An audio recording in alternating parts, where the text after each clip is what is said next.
고용노동부와 경찰이 20대 근로자 사망 사고가 일어났던 SPL 평택 제빵 공장에서 합동 감식을 벌였습니다. 해당 현장에 CCTV가 없었기 때문에 현장 감식을 통한 정확한 사고 원인 규명이 중요할 텐데요. 자세한 내용 승재현 한국형사법무정책연구위원과 알아보겠습니다. 어서 오십시오. 네, 안녕하십니까. 네, 어제 고용노동부와 경찰이 이 20대 근로자 끼임 사망 사고와 관련해서 합동 감식을 벌였습니다.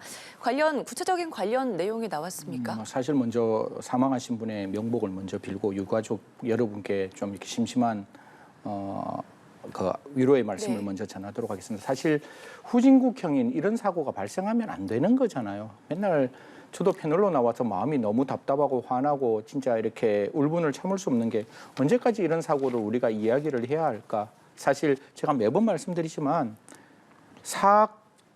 사고라는 거는 막을 수는 없어요. 첫 번째 한번 사고가 확 나면 그거야 우리가 예측할 수 없고 우리가 예상할 수 없었기 때문에 사고가 일어난다 할지라도 사건이라는 건 분명히 인과관계가 있는 거거든요. 그러면 지금 이걸 왜 사건이라고 이야기할 수 있는가 하면 분명히 막을 수 있는 여러 가지의 이렇게 관리 체계를 만들었는지에 대한 확인을 해야 되고 그 확인 과정에서 분명히 문제가 있다면 그것과 사망과의 인과관계가 있다면 그건 우리가 분명히 사고가 아니라 사건이라고 이야기할 수 있어서 이제 말씀 주신 대로 어제 이제 SPC 계열사에게 가서 왜 이 근로자가 사망했는지를 좀 구체적으로 들여다보고 싶은데 사실 이게 CCTV가 없다 보니까 이게 너무 좀 황당한 일이 발생할 수밖에 없는 거죠. 그래서 기계의 같은 정밀 감식을 했다라고 합니다. 이러한 정밀 감식을 하는 이유는 두 가지인데요.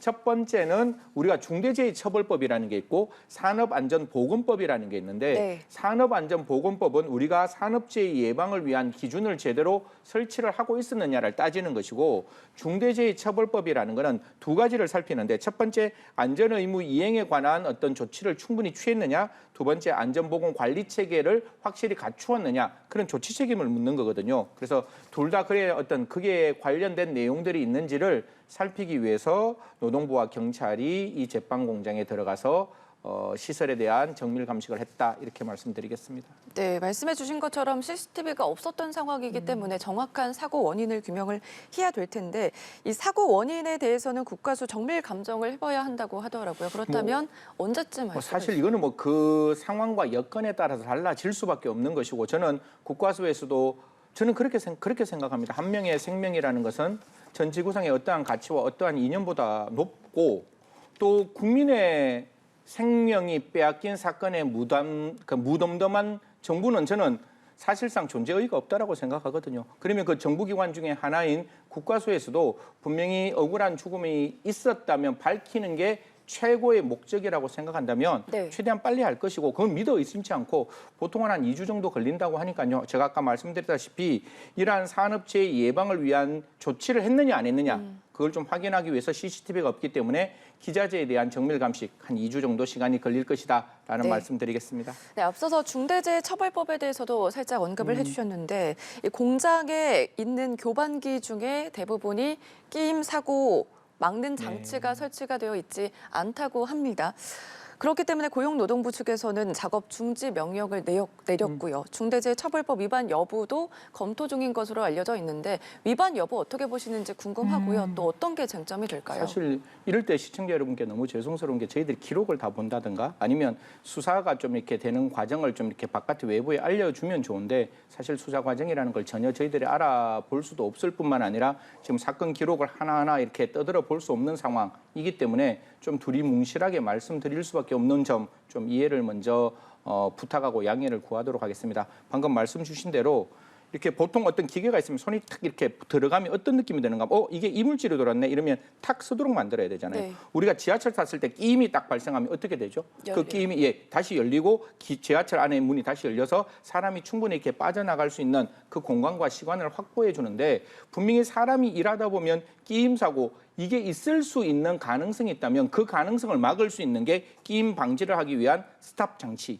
거잖아요. 그럼 그게 없었다? 그러면 다른 기계에도 다 없었다면 문제가 없는데 다른 기계에는 충분히 그러한 스탑 장치가 마련될 수 있고 그것이 충분히 장치가 이미 확보되어 있다면 이 공장에 대해서만 이 제빵 공장에 대해서만 없었다면 그건 분명히 문제가 있는 거죠. 그래서 말씀 주신 대로 중대재해처벌법은 위험한 어떤 상황이 발생했을 때는 그 영업을 정지할 수 있도록 만들었습니다. 그래서 그 내용을 살펴보는데 중대재해처벌법이 이게 형량이 굉장히 높아요. 그 사업주에게 대해서는 1년 이상의 징역, 1년 이상의 징역이라면 30년까지 가능하고 그리고 벌금액도 굉장히 높습니다. 10억 이하의 벌금을 부과할 수 있도록 만들었고 여기에 끝나는 게 아니라 양벌 규정이라 그래서 그 회사에는 50억 벌금을 부과할 수 있도록 50억 이하 벌금을 부과할 수 있도록 만들었고 민법상 손해배상 책임도 있어요. 이게 손해액의 5배 이상의 기본적인 어떤 그 손해배상액을 만들었기 때문에 줄 수 있도록 규정해 놓았기 때문에 여기에 대해서는 좀 구체적으로 이러한 요건에 해당되는지를 찾기 위해서 아까 제가 말씀드렸죠.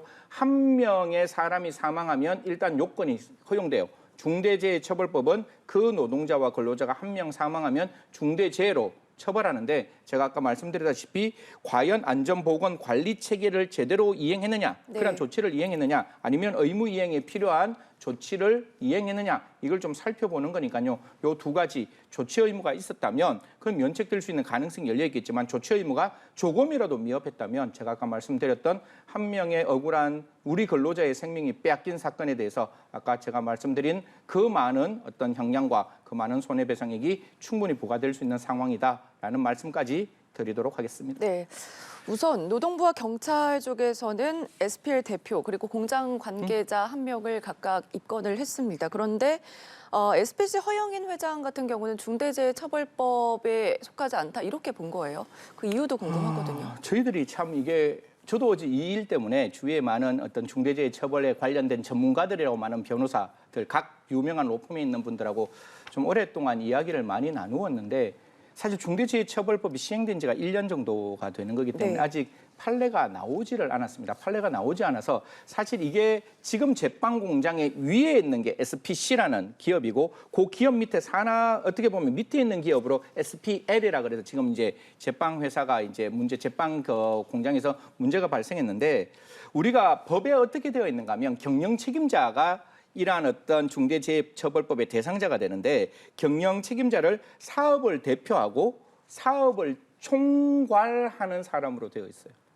그러면 우리가 어떤 기업 집단을 바라보면 이 기업 집단을 제가 좀 구체적으로 어떤 재무제표를 봤다면 조금 더 정확하게 말씀드리겠는데 SPC하고 SPL이 기업 집단에 묶여 있고 네. 그 기업 집단의 위에 있는 SPC가 원칙적으로 사업을 대표하고 사업을 총괄하는 그 모기업이라면 사실 저는 가능성이 있다라고 보는데 제가 아직 그 기업 구조를 정확하게 몰라서 뭐 경찰에서는 SPC에 있는 회장은 이 중대재해처벌법 대상이 아니라는 형태로 브리핑을 했다는데 이게 뭐 경찰발로 이렇게 언론에서 많이 나왔는데 저는 좀 죄송한 말씀이지만 좀 성급한 거 아닌가라는 생각을 합니다. 아직 전례가 나오지 않았고 그다음에 아직 판례가 쌓이지 않았고 분명히 경영 책임자는 사업을 총괄하는 권한 있는 사람이라고 나온다면 네. 저는 가능성이 있는지 없는지는 그 법적으로 따져야 될 문제인 것이지 이게 성급하게 제가 아까 말씀드렸죠. 사람의 생명에 무덤덤한 정부는 제가 봤을 때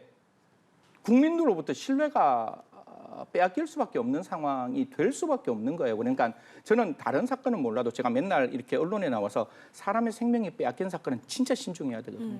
그 사건에 대해서는 거듭 말씀드리지만 정말 억울하게 덧없이 생명이 빼앗겼다면 분명히 그 생명이 빼앗긴 데 대한 책임지는 사람이 저는 분명히 있어야 된다고 저는 생각합니다. 그래서 이 부분에 대해서 아직 판례가 없어요. 네. 그리고 그 많은 변호사님들 사이에서도 약간 갑론을박이 있었는데 좀 들여다보죠. 제가 꼭 한 말씀 드리고 싶은 거는 경영 책임자 안에 분명히 그렇게 돼 있습니다. 사업을 총괄하고 대표하는 권한 있는 사람은 경영 책임자로서 중대재해법 처벌 대상이 될 수는 법조문에 있다라고 네. 되어 있습니다. 알겠습니다.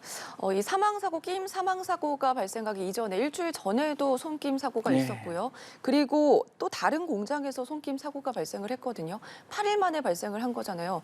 이건 어떤 상황이죠?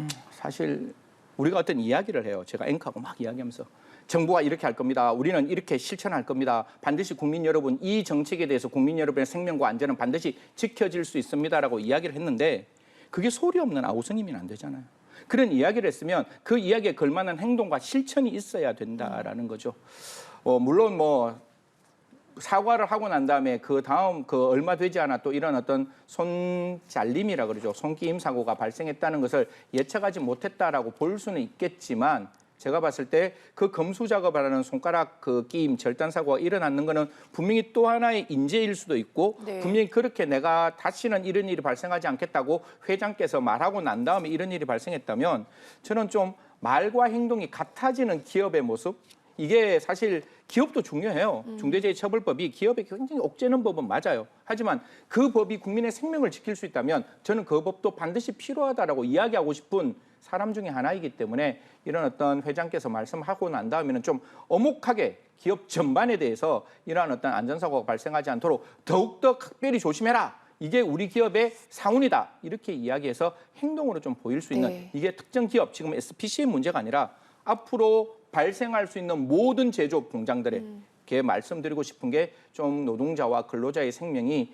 정말 좀 지켜질 수 있도록 사실 제가 맨날 말하는 게 후진국역이잖아요. 이 법이 아무리 강화돼 있어도 사람의 그 기업주의 마음이 변하지 않으면 이런 일은 또 발생할 수밖에 없기 때문에 좀 기업주께서 조금 더 마음을 황골탈퇴하셔가지고 네. 좀 적극적으로 노동자를 위한 정책을 펼쳐주셨으면 좋겠다는 말씀드리겠습니다. 네, 사망 사고에 이어서 8일 만에 손끼임 사고까지 있다 보니까 SPC 관련해서 불매 운동이 계속 불거지고 있잖아요. 아무래도 국민들의 분노가 굉장히 높을 것 같거든요. 제가 지금 오기 전에 얼마 전에도 한번 인터뷰를 했었는데 이건 확인되지 않는 사실입니다. 확인되지 않는 사실인데 언론에서 나와 있는 거는 정규직과 비정규직을 좀 이렇게 차별을 했다는 거예요. 그리고 이분이 비정규직이기 때문에 그 똑같은 손끼임 사고가 났을 때 병원에 가지 못하게 병원에 데리고 가지 않았다. 그리고 작업을 하는 분이 30분 동안 이 부분에 대해서 엄중하게 이야기를 하셨다. 이런 이야기들이 나와요. 그러면 저도 어떻게 보면 지금 정말 열심히 노력해서 이렇게 패널이 됐는 거거든요.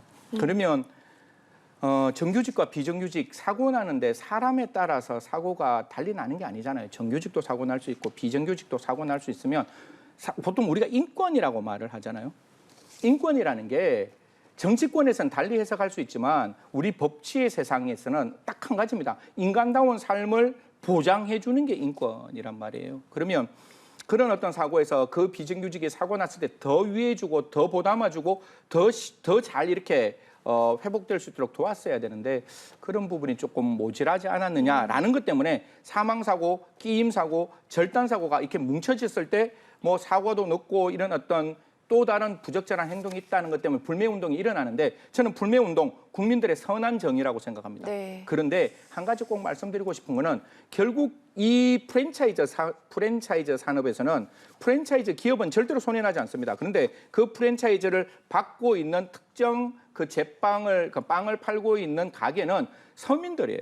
저희와 똑같은 어떻게 보면 하루하루 그 빵을 팔아서 살아가는 그분들에게 불매운동을 하면 사실 그 대기업은 손해받지 않고 그 밑에 있는 중소상인들만 또 손해받을 수 있는 부분들이 있어서 선한 분노를 좀 잘 표출을 하시고 또 뿐만 아니라 그 소상공인들이 좀 이렇게 불편하지 않도록 그런 부분에서도 좀 국민들이 세심하게 함께 더불어 좀 들여다봐 줄 수 있는 부분이 필요하지 않을까 또 그렇게도 말씀드리겠습니다. 네, 앞으로 이런 일이 계속 발생하면 안 되기 때문에 제대로 된 좀 조치 그리고 맞습니다. 대응책이 필요할 것 같습니다.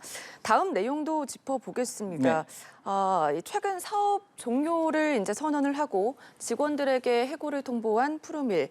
이메일로 정기 해고를 통보해서 논란이 됐었는데 살펴보니까 5년간 정부로부터 노동 지원금을 받은 것으로 확인이 됐습니다.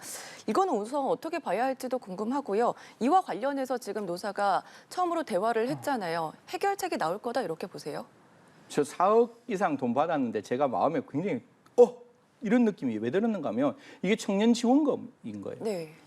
저희 회사에도 청년 지원금 이렇게 국고로부터 이렇게 받을 수 있고 이 연합 TV에서도 아마 제가 일정 부분 받을 수 있는 가능성이 있는 기업이라고 생각하는데 시청자 여러분, 청년에 대한 어떤 고용을 위해서 지원을 받는다는 것은 그 청년의 미래를 보장하고 청년의 양질의 일자리를 주기 위해서 국가가 그 기업에게 일정 부분 그 후원을 하면서 즉 그 지원을 하면서 그 취업이 좀 활성화될 수 있도록 만드는 거잖아요. 청년의 내일의 미래를 여는 정책인데 그 청년을 위해서 돈을 4억 이상 받아놓고 어느 날 아침에 이 사업을 문을 닫는다고 모든 사업에 일하고 있는 직원들에게 일괄적으로 해고 통지를 했다는 거는 뭔가 앞뒤가 안 맞는 건 분명해요. 이게 저는 뭐 경영을 하는 사람이 자기가 경영하는 회사를 문 닫는 것, 그거는 민주주의 사회에서 자율일 수 있습니다.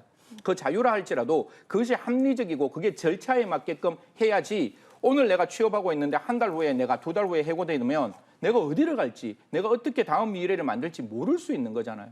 그래서 이런 경우도 제가 언제나 얘기하잖아요. 적법하고 의법하게 해고 절차가 만들어진다면 괜찮은데 앞에서는 굉장히 선한 얼굴로 청년에 대한 지원금을 받고 뒤에서는 어느 순간 회사 전체의 문을 닫는다고 하니 이 부분에 대해서 좀 푸르밀 대표께서 정확하게 말씀을 좀 해주셨으면, 사정이 있겠죠. 네. 그 사정을 정확하게 말씀해 주시고, 그래서 노사가 지금 같이 만난다고 합니다. 만난다고 하는데 제가 아까 말씀드렸다시피 근로자와 노동자는 딱 한 가지 바라는 거예요.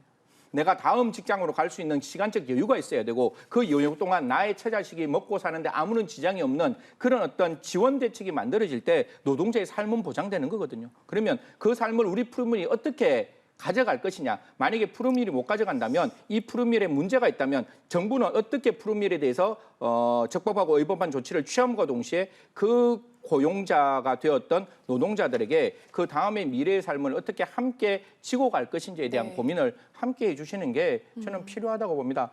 여기 있는 노동자와 근로자 전부 다 누구의 아버지고 누구의 동생이고 누구의 아들입니다. 그렇기 때문에 국민의 한 사람으로서 이들의 삶을 좀 지탱해 줄 수 있도록 좀 국가와 이 푸르밀이 제대로 좀 들여다봐 주셨으면 좋겠다는 말씀 간곡하게 부탁드리도록 하겠습니다. 알겠습니다. 31일에 2차 협의를 또 하기로 했다고 하니까 해결책이 나올지는 한번 지켜봐야 될 것 같습니다. 다음 사건은 충격적인 사건입니다. 네. 청소년 성착취물을 제작하고 판매한 혐의로 10대가 구속이 됐거든요. 어떤 내용이죠? 이것도 오늘 연속적으로 사건 3개가 제 마음을 굉장히 짓눌렀는데, 그렇게 디지털 성범죄를 예방하고 디지털 성범죄를 근절하기 위해서 수많은 노력을 기울였지만 똑같은 디지털 성범죄가 발생했다는 게 정말 마음이 굉장히 불편하고, 성착취물을 500개 이상 만들었다는 거예요.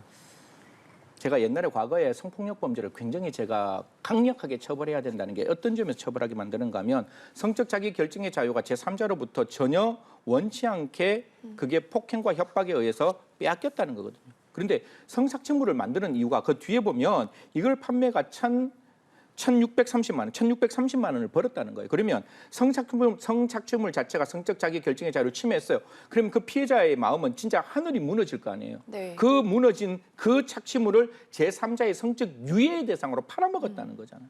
그러면 제가 이야기하는 게 육체적인 성폭력 자체는 그 당사자의 현장에서의 미래를 지우는 거라면, 그 인터넷상에서 퍼져나가는 이 영상물은 또한 그 사람의 미래를 지우는 거기 때문에 단순히 500개를 만들었다, 1,630만 원을 챙겼다, 이게 문제가 아니라 정말 여기에 나오는 그 피해자 한 명 한 명의 내일을 지우는 사실상 인격 살인 범죄를 저질렀기 때문에 이 범죄에서도 우리가 좀 엄중히 좀 들여다봐야 되지 않느냐.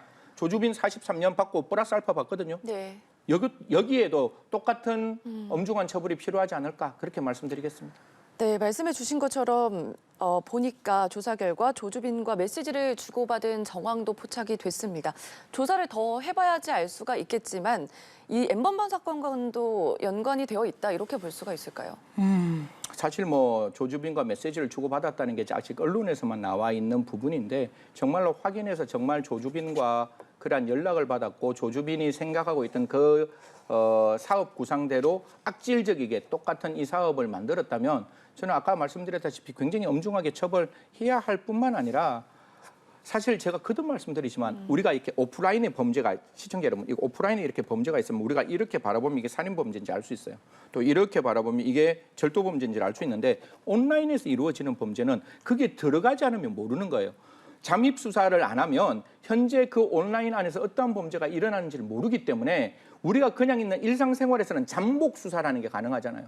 그럼 잠복해서 사람을 기다리면 된다면 온라인에서는 잠입해서 그게 어떤 범죄인지를 알 수가 있어야 될 거잖아요. 그래서 좀 온라인 범죄에 있어서는 지금 우리가 가지고 있는 아동 청소년 성착취물에 있어서의 잠입 수사가 허용되고 있으니까 좀 전방위적으로 이런 어떤 영상물이 있는지 없는지를 수시로 들어가서 잠입 수사를 해야 된다. 그래서 처음부터 제가 말씀드리는데 이런 범죄는 예방해야 되고, 더더욱 중요한 거 광고하는 사람, 옛날에는 결과가 발생한 범죄를 강력하게 처벌했거든요. 근데 저 디지털 성범죄는 게이트를 막아야 돼요. 그러니까 광고하는 걸 막으면 이 게이트가 없어지는 거예요. 그럼 들어가는 사람이 없으면 아까 제가 말씀드렸죠. 지금 성착취물 자체를 성적 유의 대상으로 팔아먹는 거잖아요. 그러면 수요자가 없으면 당연히 이 생태계가 파괴될 수가 있어요. 그래서 네. 거듭 말씀드리지만 광고하는 사람, 미국같이 적어도 제작했는 사람과 동일하게 좀 강력하게 처벌할 수 있도록 법을 다시 한번 개정했으면 좋겠다는 말씀까지 드리도록 하겠습니다. 네, 법과 관련한 내용을 말씀을 좀 해주셨는데 이게 N번방 사건이 발생하고 나서 N번방 방지법이 이제 시행이 됐지 않습니까? 그런데 전문가들에 따르면 이게 사적 대화방을 통해서 발생하기 때문에 법적 실효성이 별로 없다 이렇게도 보고 있거든요. 그렇다면 구체적으로 어떻게 변화가 이루어져야 될까요? 참 이게 고민입니다. 사실 앵커하고 저하고 제 전화번호를 모르지만 뭐 알아서 우리 둘이가 카톡을 보내는 걸 누가 제3자가 들여다본다? 그럼 굉장히 섬뜩한 일이잖아요. 그러니까 공개된 대화방을 국가가 들어가서 문턱을 넘고 열어본다는 건 굉장히 위험한 일일 수 있어요. 그래서 사적 대화방을 수사를 할 수 있도록 저는 문을 여는 건 굉장히 위험하다. 그러면 어떻게 해야 되느냐? 적어도 이러한 어떤 처음에 성착취물이 만들어질 때 접근하는 방법이 똑같아요. 로맨스 스캠하고 똑같아요. 특정 어떤 바깥에서 활동을 하는 미성년자들을 꼬드겨서 그 꼬드겨서 어떤 신원을 확보하고 난 다음에 협박을 해서 그 성착취물을 만들어가는 거거든요. 그러면 교육해야 돼요. 여기서 이런 방법은 절대로 성착취물에 너희들이 희생양이 될 수 있으니 절대로 대화해서는 안 된다. 네. 이게 성적 그루밍하고 비슷하기 때문에 그런 대화를 어떻게 막아야 될 것이냐, 수법이 어떻게 되는 것이냐를 적어도 좀 말씀드리기 죄송한데 이거는 그냥 그 인터넷에 쓰는 용어인데 이탈계에 있는 그 사람들에게 정확히 좀 알려주는 그런 정책을 좀 만들어야 돼요. 그 이탈계에 있는 청소년도 우리의 청소년입니다. 그들이 절대로 외롭고 그리워서 그 어떤 관심을 받고 싶어하는 모습이지 절대로 그 사람들이 잘못된 그런 어떤 행동이 아니라는 걸 다시 한번 우리가 깨닫고 그들에게 교육을 해서 절대로 그러한 어떤 악질적인 성착취물을 만드는 사람에게 접근할 수 없도록 교육하는 것이 필요하다는 말씀드리겠습니다. 네, 처벌 강화도 중요하지만 잘 알게 하는 것도 중요하다 이렇게 말씀을 해주셨습니다. 네, 지금까지 승재현 한국형사법무정책연구위원과 함께했습니다. 고맙습니다.